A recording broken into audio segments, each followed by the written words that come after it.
Hello and welcome to another Tattered Cover live event. For those that don't know, Tattered Cover is an independent bookstore in Denver, but we serve readers all over. You can order from us on our website, tatteredcover.com. You can also access closed captioning for tonight's event on the bottom right of your screen. And tonight we're welcoming Kai Emmons to celebrate the launch of her book, Unleashed. Moderating is Miriam Gershow. Miriam Gershow is the author of The Local News, a novel, as well as award-winning short stories and flash fiction. You can find her work at miriamgershow.com. Please welcome Miriam Gershow. Thank you. Thank you to Tattered Cover for hosting Kai and all of us in celebration of Kai and her remarkable new novel, Unleashed. Thank you, everybody who is tuning in.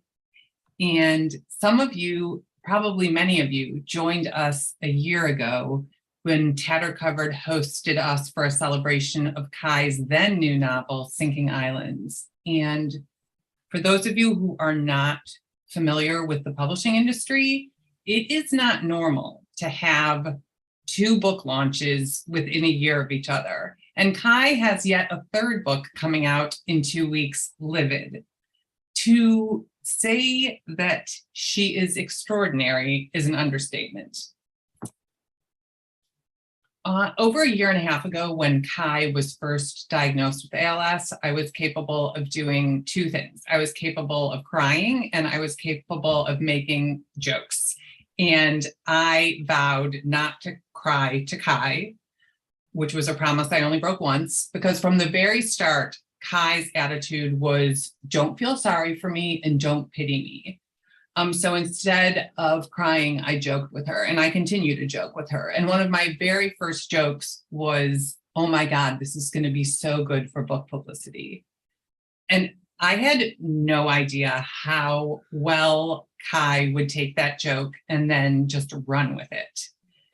And I think there's a temptation with someone like Kai, who is an extraordinary person who happens to have ALS, to form a narrative, an inspirational narrative, to say that ALS has made Kai more brave or more productive or more creative or more whatever she is.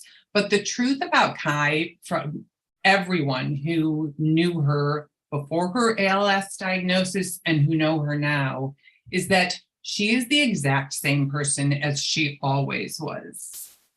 She has always been this extraordinary, fearless, completely solid in herself, smart as hell, kind as hell, wanting to wring every bit out of her life and her loves and her writing. Unleashed, as you will hear tonight, is born of Kai's doggedness and her willingness to follow characters and stories into whatever harrowing or strange place they take her. She is as fearless in this book as she is in her life. And it's also sneaky and I would say even darkly witty and playful. It appears to be one thing at the start, and by the end, it has morphed into something different and unexpected and delightful. So before we hear from several of us who are going to read snippets of Unleashed, Kai wanted me to turn things over to her so she could have some opening remarks. And I'm also going to introduce our tonight's very talented readers who you will hear from in a few minutes. And they are Amy Liu, who is the author of 4 novels, 3 memoirs, and numerous other works of nonfiction. Her most recent book is the novel Glorious Boy. Sands Hall is the author of several books, fiction and nonfiction, most recently the award-winning memoir, Reclaiming My Decade Lost in Scientology. And Ellen Mirapol is the author of 5 novels, including The Lost Women of Azalea Court, which is out next week. So much to celebrate tonight. The Play Gridlock, and numerous short stories and essays. Okay, with everybody here and on camera, I am going to turn things over to Kai. I want to thank you all for coming this evening. This is such a joyful day for me, and it means a lot to me to have you all here. I wish I could thank every one of you personally. As most of you know, I have ALS and can no longer speak, so this is my computer voice, Heather, speaking to you. The words, however, are mine. I need to take a minute for some thank yous.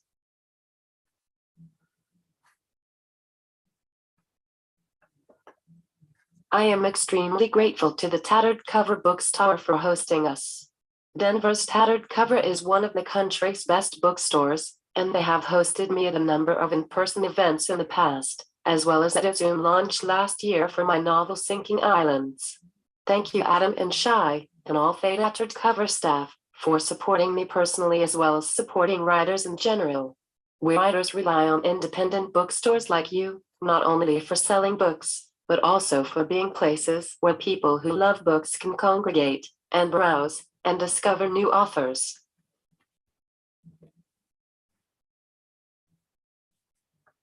I wouldn't be here if it weren't for the amazing team at Dutton who saw the worth in this crazy book and who've been absolutely the best, most supportive, most collaborative team I could ever imagine working with.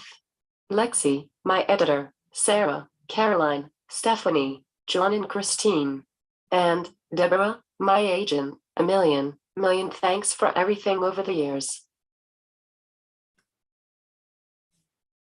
Finally, I am deeply indebted to tonight's readers, 4 writer friends who have been so supportive in a multitude of ways over the years in the form of writing groups, book parties, reviews, interviews, advice, and mainly just being people with whom I've been able to kvetch about the various challenges of writing and publishing.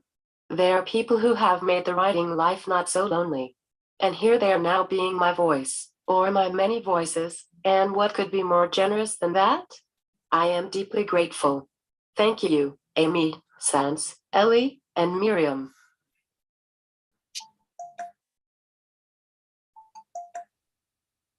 And now, I'll turn it over to Miriam. Thank you, Kai. So how the rest of tonight is going to work. This will be familiar to those who were here a year ago. The 4 of us are each going to read a brief snippet of Unleashed, and then we're going to talk about why we chose that snippet and what it says about the book. There will be time left at the end. We're going to try to be pretty quick as readers because we want you to have as much time as possible to ask questions to the star of our show, Kai, and get answers. So feel free to post those questions in the live stream, and Tattered Cover will send those to us. Two notes about questions. If you have been lucky enough to be an early reader of this book, please try to be spoiler-free in your questions, and we're being spoiler-free in our readings. And the second thing is that Kai's got tired hands today. So we're all going to exercise patience and listening in the question and answer session, like Kai so often counsels in her blog posts. So that is yet to come. First, we're going to each read 4 total selections from Unleashed, and we will kick it off with Amy. Okay, I'm going to front load this a little bit because this is the first and maybe people don't know anything about the book. So I've chose a section that starts with a character description. And I did that because it's one of my favorite things about Kai's writing is the way she draws characters, and they are so quirky and so wonderful and so unexpected. And in this book especially, but in all of her recent books, she ties them to the natural world.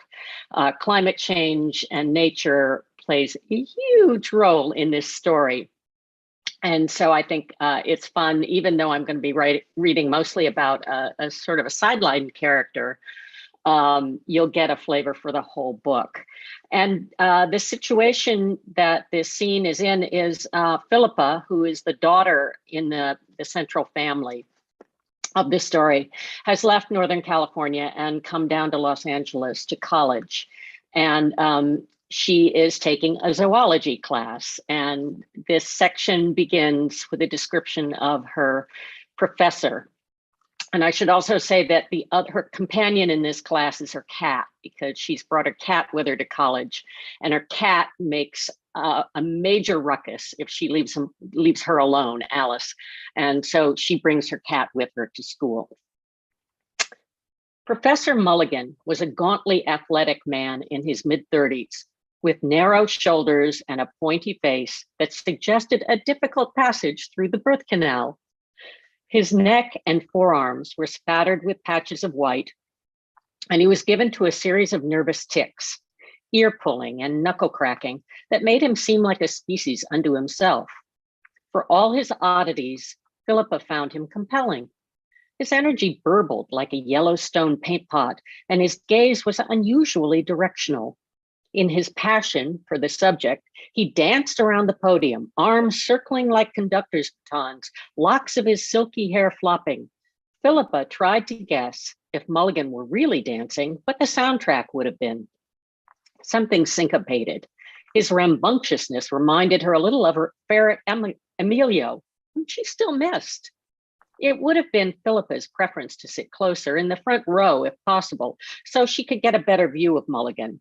And it would be easier to ask questions, but she had to adjust to sitting in the corner at the back of the large raked hall, Alice tucked as inconspicuously as possible on her lap, wearing collar and leash. The leash was a temporary solution until Alice got used to being left alone. Meanwhile, Philippa had been bringing her to all her classes. At first, Alice flopped over and refused to move when the leash went on, but more recently, true to her dog-like tendencies, she trotted alongside Philippa on the sidewalks and campus walkways.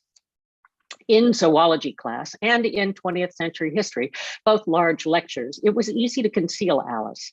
Philippa made sure to arrive early, situating herself at the back before the professor arrived. So far, the professors hadn't noticed. The lights dimmed for a film. Philippa stroked Alice's back aggressively, afraid the sudden darkness would alarm her. She'd been more skittish than usual since arriving in LA. The screen at the front of the hall exploded with a parade of sponges in every imaginable color: lurid purple, fire engine red, neon yellow, pink, royal blue, celadon, Candyland of color, pure child fantasy material. The shapes were familiar and unfamiliar, half resembling shapes from the terrestrial world: honeycomb, ginger root, baskets, tubes waiting to be assembled into something, choruses with gaping mouths, worms, clusters of carrots and turnips. Bound to their rocks, they swayed slightly with the ocean currents, remarkably synced to the film's soundtrack of cellos, horns, piccolos, a harp, each instrument allotted a solo moment in a symphonic composition that defied easy labeling, though it seemed to have its roots in the soundtrack of Fantasia. It almost seemed as if the instruments were a form of speech, ventriloquizing the sponges themselves. Thank you. I thought that was a perfect line to conclude with. Yes.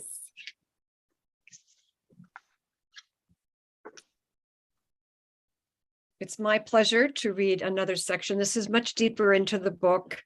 And one of the things I so appreciate about what Kai is up to with this book, amongst what she does with other books as well, is just her terrific ability with point of view. We've just heard daughter Pippa. We're now going to hear from the mother. Whose name is Lou. And this is a kind of a climax. There's several climaxes in the book. I'll read a little bit here and there, but I just wanted to read this, and I'll talk about why in a moment. There's been a huge fire, just what you need to know at the moment.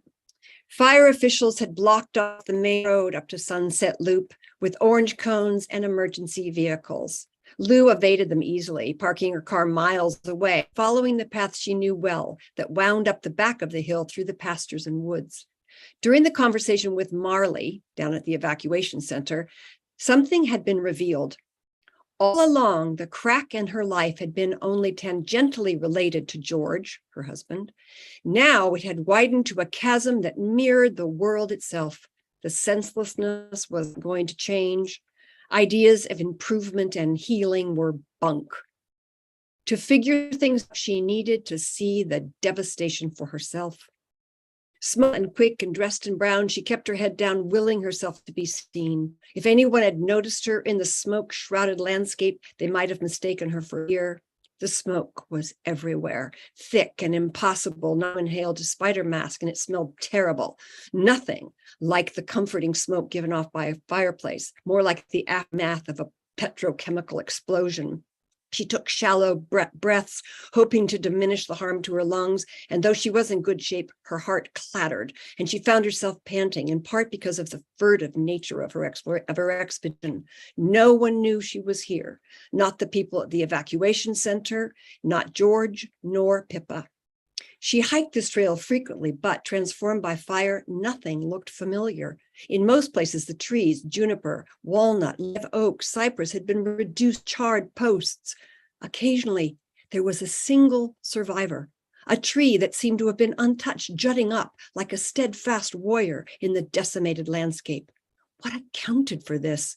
The aerial shots she'd seen once had shown some of the fire's random appetite, but when photographed from the ground, the hellacious wall of fire appeared to spare nothing in its path.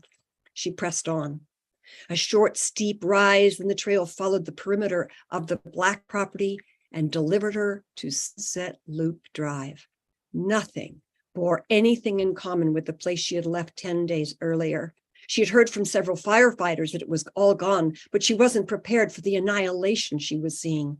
The Blackwell's driveway and Sunset Loop Drive resembled roads in war-torn countries. Their asphalt buckled and almost unwalkable.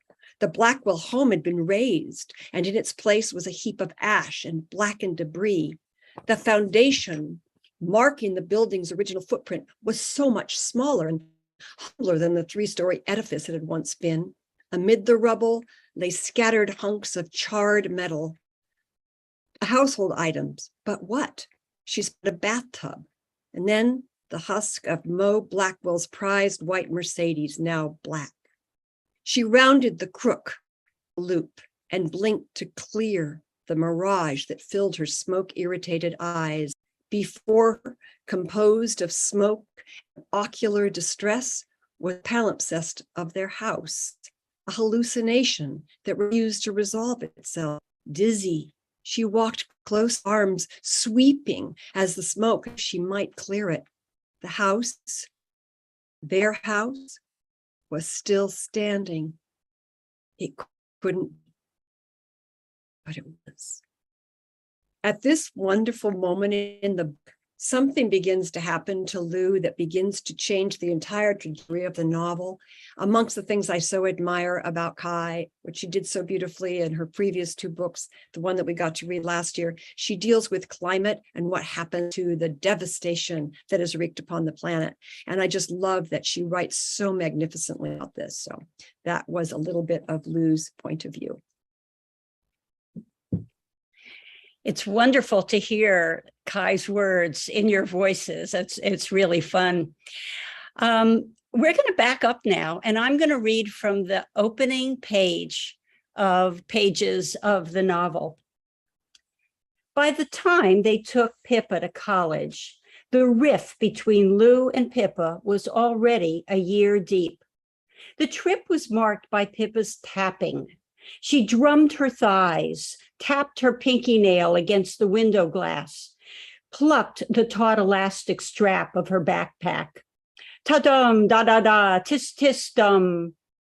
Lou could tell she was trying to tap quietly so as not to annoy George at the wheel, who was easily irritated by his daughter's compulsive rhythm making, except when it was part of their special game. But Lou couldn't fail to notice. Nothing about her daughter escaped her notice, especially since Pippa's hostility had set in. When they hit the San Fernando Valley, the traffic turned rabid. Cars hurtled themselves from lane to lane as if their drivers misunderstood the laws of physics. Each was shiny, new or recently cleaned, their chrome serving as pilot lights that ignited the sun into blinding spears. Lou watched it all, aghast. It had been a while since she'd been to Southern California. She remembered the beaches, but not this endless concrete and asphalt, this hysteria. "Welcome to the Wild West," George said, peering into the rearview mirror at Pippa, hoping to get a rise out of her. Any conversation would be better than none, since their hours with her were numbered. "Don't goad her," Lou said in defense of her daughter, though she also wished Pippa would talk instead of cocooning into herself, already gone. Didn't Pippa feel the 0-hour nature of this trip? Didn't she feel a need to come to some détente? Lou strained to remember what it had been like when she herself left home. It was all so different back then. Lou and Linda had lived together, just the two of them in the nest, a 600-square-foot house in Redding, until Lou was 20 and moved to Sonoma for a job at a spa. Lou twisted to look at Pippa, who was staring out the side window, one hand on the traveling case beside her, which held her cat, Alice. "I was just remembering that time when you were 4 years old and you wandered down Sunset Loop, stark naked. Remember? You made it all the way to Juniper Road before someone found you. Do you remember that?" "No, Mom, I don't remember. You've asked me that a million times." "You were adorable. You weren't the least bit embarrassed. You were so happy in your own little body." Okay, can we not discuss this? Along the side of the freeway, embankments of dry grass rose like hunched shoulders, some of the grass blackened from recent fires. They passed under digital signs, flashing notifications of delays. Lou was no stranger to heavy traffic, but this felt extreme. Where was everyone going? Why such urgency? She held her breath, afraid for them all. Her daughter, her husband, herself. Well, a lot rides on the opening of a novel. It must introduce the main characters and draw the reader into the story. I just read recently that writing the opening of a novel is like hosting a party. The writer must invite the guests to come through the door, give a taste of the goodies to come. Kai does that in this opening. We meet Lou and Pippa/Philippa and George. We understand how deep this rift has become. And the rabid traffic is almost a metaphor for the chaos facing this family. The foreboding is palpable. I don't know about you, but when I read these paragraphs, I want to come to this party. Thank you.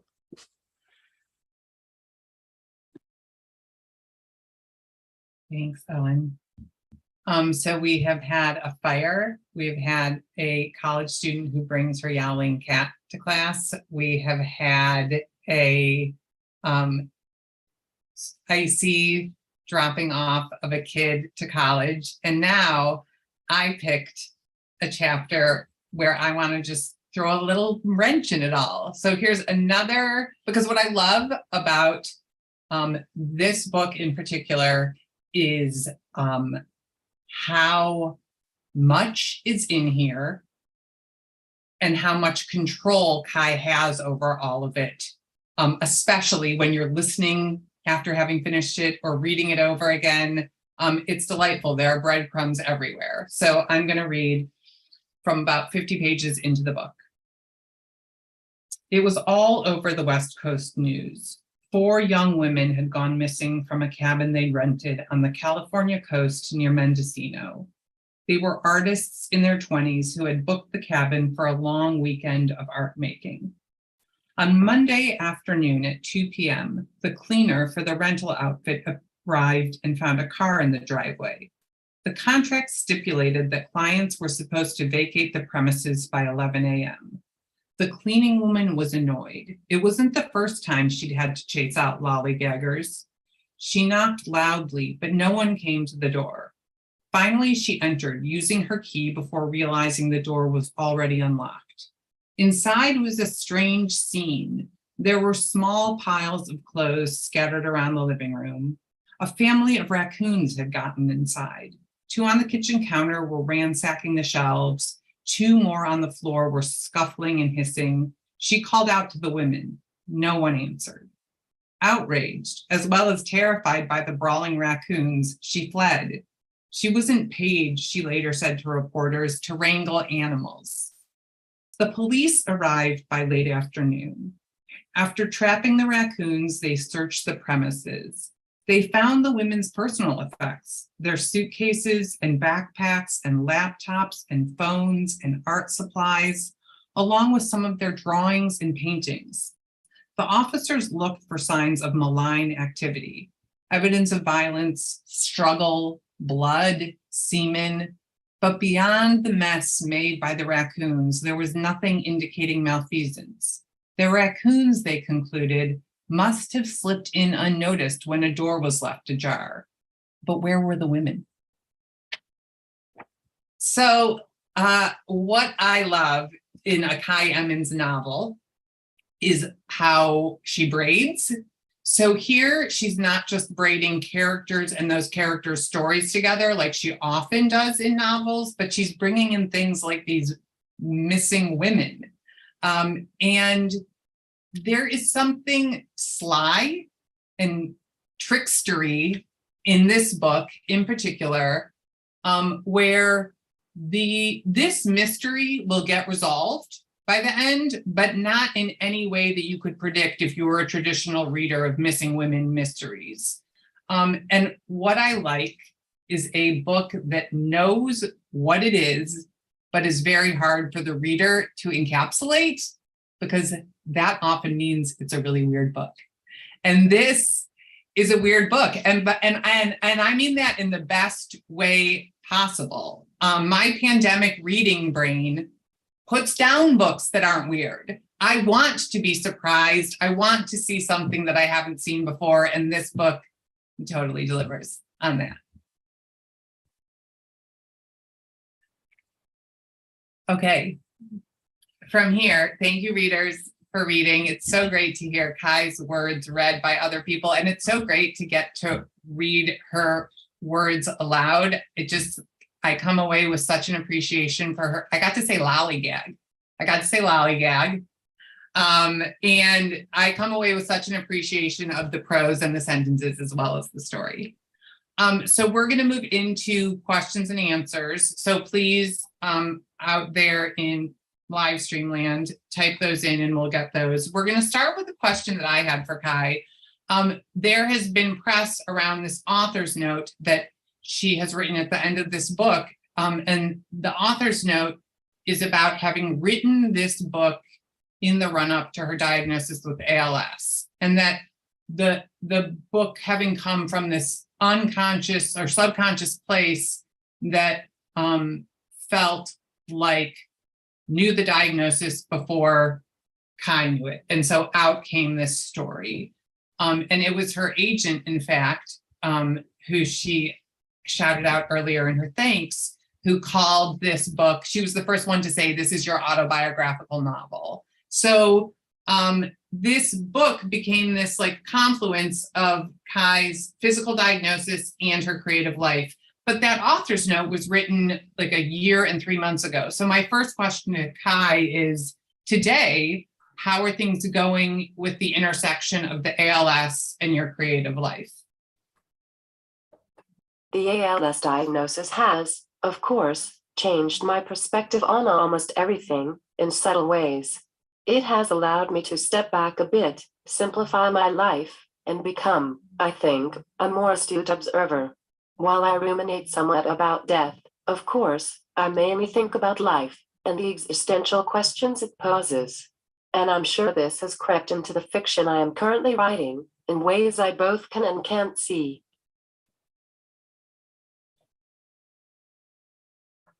One of the things that has been strange has been the fact that I began to lose my voice right when the pandemic began, and I can't help thinking that the weakening of my muscles perfectly reflects the various ways our country is weakening, the climate and democracy most notably. I know that conflation is crazy writer talk, seeing connections where none probably exist. But I will say that the dire state of the world makes it easier to think about my own death. In a more concrete way, I am trying to complete my current novel in progress while I still have use of my hands for writing longhand and typing. Although I guess technology is available, and I am learning it, it will be difficult to transfer my writing practice to that technology. So, although I caution myself not to rush the writing process, it is hard not to feel the press of time.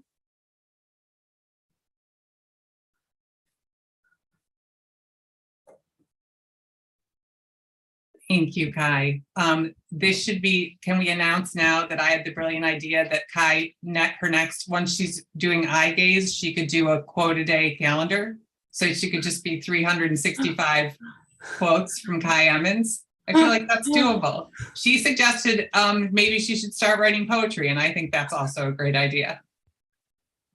Okay, we have a question from the brilliant filmmaker Sandra Luco. Hopefully you've seen in your live stream the number of ways to support Kai, including buying Unleashed from Tattered Cover if you haven't already, pre-ordering Livid, subscribing to Kai's blog, and going to the GoFundMe page for the documentary In Progress that Sandra Luco is currently making. When there's snippets of the documentary on that GoFundMe page, and they're uniformly wonderful. Okay, so Sandra asked, you talked about how you started Unleashed before the diagnosis, as if your body knew, before your consciousness knew what was happening. Are you aware of any of that happening in any of your earlier work? I have always believed in the inextricability of mind and body. I think the body receives messages from our psyches, as well as from the outer world, long before we were usually conscious of what we're receiving. Perhaps this is mediated through the brain and the gut that has been written about so much recently. I think we act and write in response to those unconscious messages. So yes, I've been writing about my condition for years, without knowing I had a condition, because my body knew. I have one novel that has not been published in which a young child refuses to speak. Why was I so drawn to imagining that? And the main character in Weather Woman and Sinking Islands is someone who understands the weather through her body.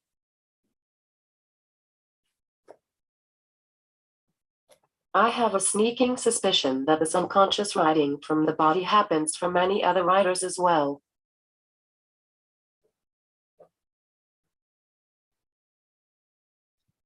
That's so interesting. We're not getting any other questions back here, so I wonder if that means that there are not any other questions being asked out there. I do, is Kai typing? Kai, are you typing? No, okay. Sans, would you be willing to read that author's note that we have now referenced? Because I think it gives an interesting framework to the book. And we'll see if any other questions percolate up during that. Just, Kai, I just appreciate deeply as I do with your blog posts and you write, just your super connection to what it is that's going on and your ability to share it so profoundly with us. It's like the nation included. Thank you very much. Really beautiful. So here is the author's note completes, is towards the end, is at the end of this novel. I began to write at the beginning of the pandemic when I just started to notice there was something wrong with my voice.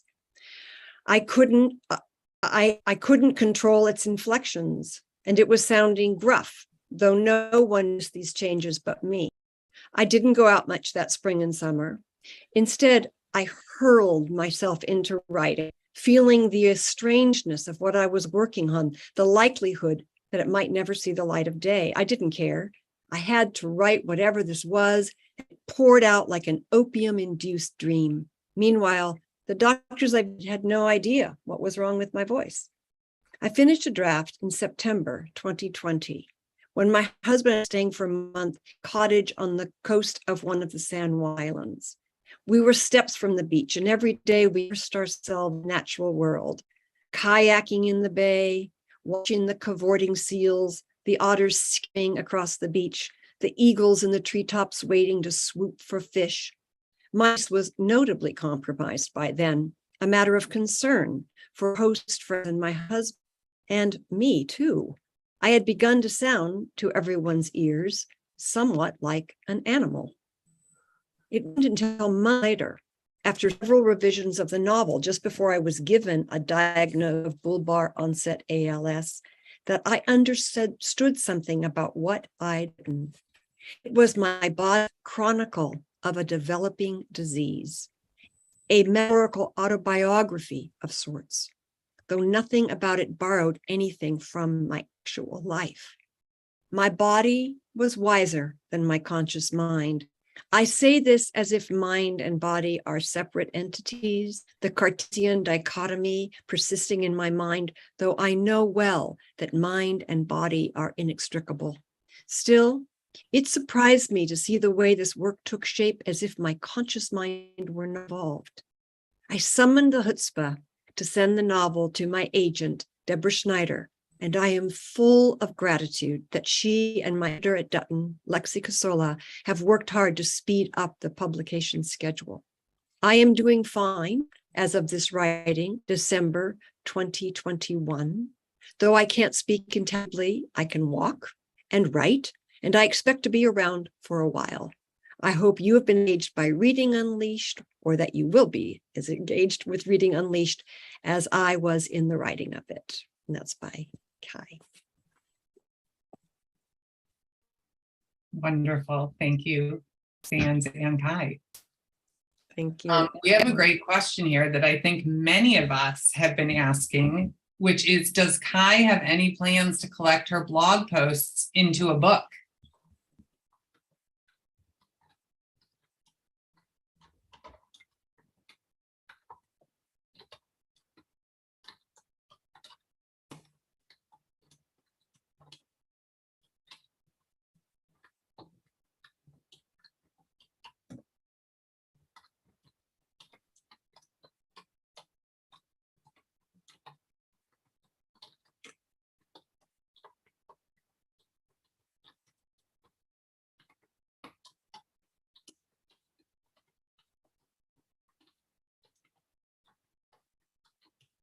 Many people have asked me about that, and it would take some work to find some shape in them, but I am not opposed, and it will depend a lot on my agent and editor.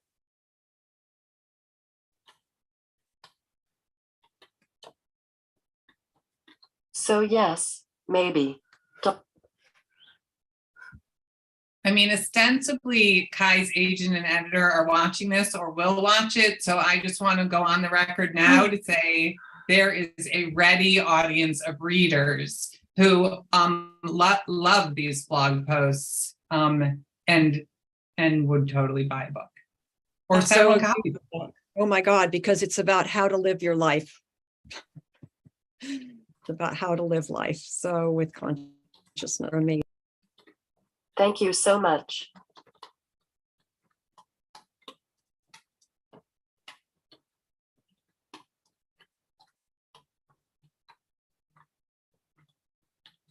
It has helped me navigate this disease. We've got a great question. Do you have a favorite character that you have written? And why?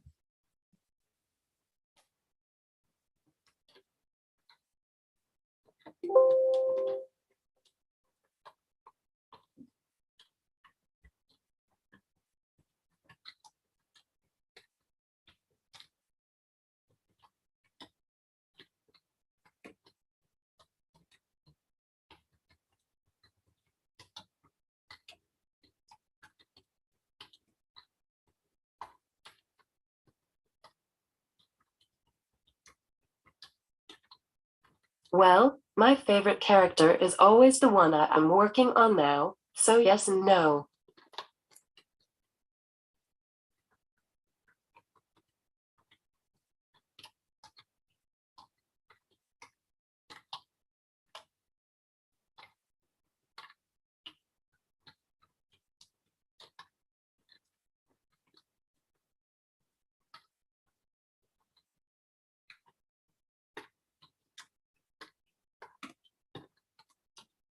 My current character is Mayo, which is a departure for me.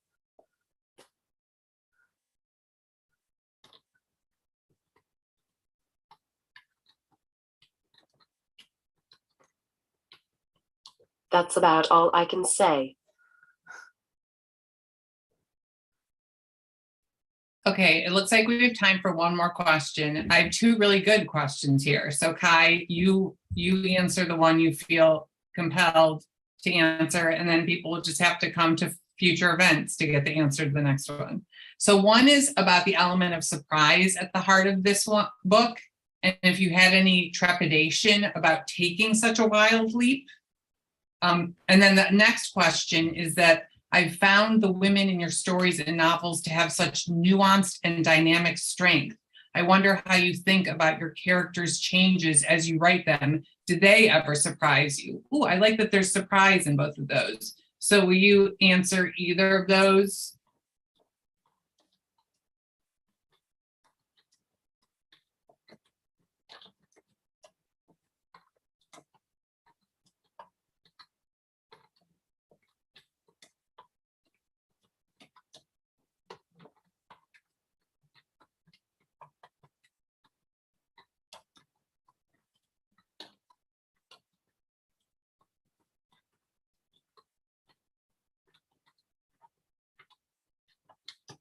The element of surprise, I think, is critical in fiction. It is in some ways what we read for.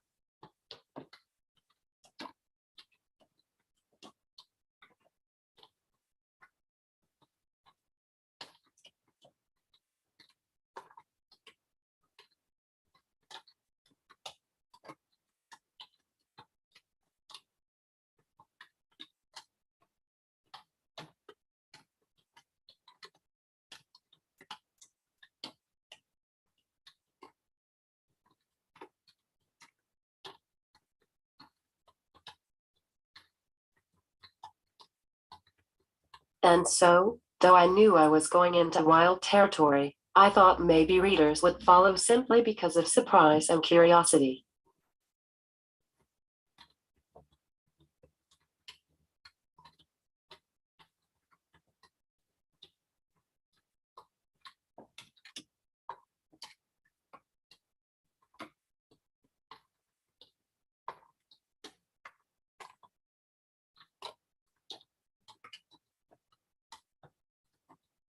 And of course, there was my own compulsion to go there.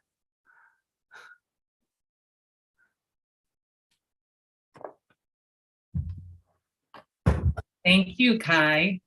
We are at time. So thank you, Tattered Cover. Thank you, Kai, Amy, Ellen, Sands. I don't know if Tattered Cover is going to jump back in and wrap anything up, or Thank here you they all are. so much for coming.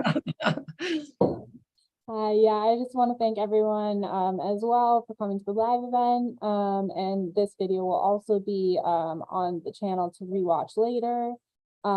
If you guys want to send it to anyone, come back and watch it yourselves, anything like that. And you can get Unleashed on our website, tatteredcover.com.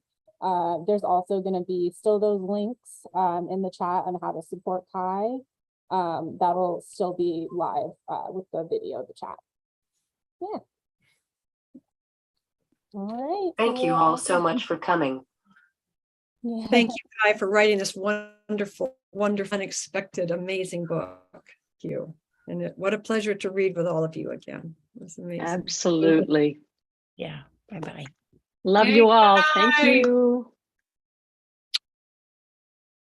All right.